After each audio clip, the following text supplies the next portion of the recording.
Ce drame au quartier d'Aro, Marnana, Touba, 2 enfants morts dans un incendie. Un autre grièvement blessé évacué à l'hôpital Matlaboul Fawzeni. Pour l'heure, l'origine de l'incendie n'est pas connue. Une enquête a été ouverte. Le bilan provisoire de la manifestation des pêcheurs de Guet-Ndar hier, 15 blessés, la plupart des policiers, de véhicules incendiés, des pirogues et filets de pêche calcinés. L'agence de la Sénélec caillassée, entre autres, les pêcheurs qui se sont violemment affrontés aux forces de l'ordre réclament la délivrance des licences de pêche octroyées par la Mauritanie. Mohamed Nabissila. Des échanges de pierres et de grenades lacrymogènes entre jeunes pêcheurs de Guet-Ndar et policiers ont occasionné plusieurs blessés, dont une quinzaine du côté des forces de l'ordre.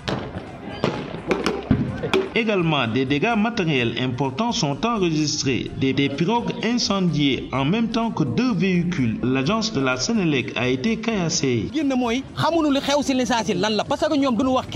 Nous n'avons pas d'informations sur la date de livraison de nos licences de pêche. C'est pour ça que les autres nous ont rejoints pour ces manifestations. Aucune autorité ne nous parle depuis lors et nous ne savons pas ce qui bloque concrètement ces licences de pêche. Ces jeunes pêcheurs qui se disent sans nouvelles des licences de pêche ne savent plus à quel sein se vouer. Et pourtant, certains pêcheurs étaient présents sur les lieux pour essayer de calmer les jeunes, mais sans succès. Nous avons le droit de faire une marche, mais autorisée, c'est ce que j'ai dit aux jeunes. Nous voulons qu'il y ait une accalmie pour pouvoir traverser et essayer de conscientiser les jeunes pour éviter ces affrontements qui ne seront finalement pas profitables à quelqu'un. À l'absence de ces licences de pêche, nous souffrons beaucoup de l'arraisonnement de nos pirogues. Les manifestations ont duré pendant plus de 9 heures d'horloge, occasionnant des dégâts importants dans l'activité professionnelle des citoyens. RFM Saint-Louis, Mohamed Nabissila. Mohamed Nabissila a noté également que le centre des archives de l'OMVS a été incendié par les manifestants. La douane a saisi 114 millions de francs CFA de faux billets. L'homme suspecté était en train d'opérer une livraison ou une transaction. Il a été arrêté par des agents des douanes de Dakar extérieur. Les faits se sont déroulés le 3 février dernier. Le comité du pilotage du dialogue national en réunion aujourd'hui. À l'occasion, les assesseurs des présidents de commission seront nommés. Les présidents de commission vont présenter les termes de référence ainsi que les calendriers de travail de leur commission en vue de leur adoption. À l'issue de la rencontre, le comité de pilotage du dialogue national va donner un point de presse.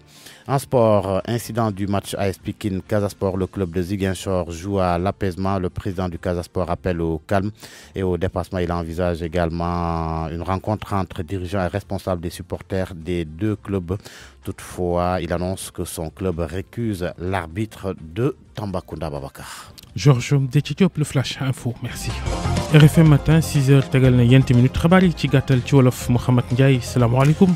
waaleykum salaam Serigne Fall Babacar ñoo ngi lay nuyu di te rafetlu ni ñu ànd ak rajo Futur Média jukkib xabaaru suba si doore ko jëyee jaam ca Daaru Marnaan ga ca Touba ñaari xale ñoom ñoo faatu ci lakk am na it keneen kook nee na jëlee nañ ci gaañu yu métti ba sax dañ ko mujj rawale ci hôpital Matlaboul Fawzeyni ba ca Jannatul Mahwa lu aju ci lakk geek li ko sabab xamaguñu ko li ñu xam daal mooy am na enquête boobu ubbi nañu ko ci ngir leeral yëf yeneen mu di mool yi doon ñaxtu naka démb fekk baax ci diwaanu Guet-Ndar bilan ba léegi mi ngi ci fukki doomi aadama ak juróom yi ci jëlee gaañu ñu ëpp ca ñooñee ci jëlee gaañu ay takk reer lañu ñu fàttali ne ca seen ñaxtu yi am nay wata yooyu lakk nañu ko fam nay gaal ak i mbaal yooyu it dañu ko lakk ba mu doonub dóom agence Sénélec ba fa it ñu daal di koy lakk daal di koy saaxe ñoom mool yooyee li leen miti ba tax ñu wane ko démb ci woowile anam mooy daal lii di licence de pêche yi nga xam ne réewum Gànnaar di Mauritanie da leen koo jox moom la ñu bëgg ñu daal leen koy séddale juróom-ñeenti waxtu nag nekk nañ ko di ko jàppanteeg sandarma yi foofee leeral yi Mouhamed Nabissila. sàndante ay doj ak i grenade lacrymogène ci diggante ay ndawi nappkat ak takk der yi doon lu indi ay gaañu lu méngoo sax ci fukk ak juróom am ay ndaw yu ñu teg loxo.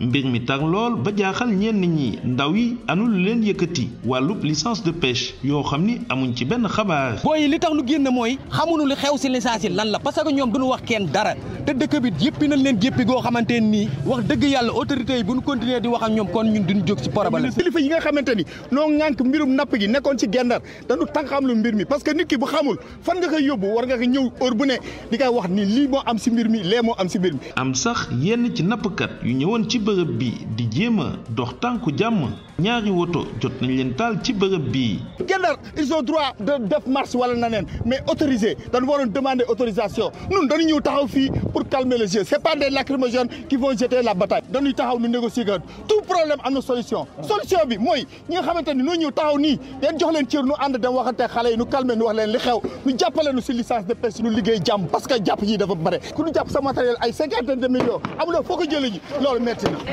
agence bu Senelec bi ñu toj bépp verre bu nekkoon ci bërëb bi mu am ay yàqu-yàqu yu fees lool ba tax na askan wi seen dem ak seen dellu si am gàllankoor bu rëy gannaaw manifester bi nga xamee ni daanaka am na juróom-ñeenti waxtu ba takk der yi am ci renfort gendarmerie dugal ci loxoom ngir jàmm mën a dellu si ci Langue de Barbarie.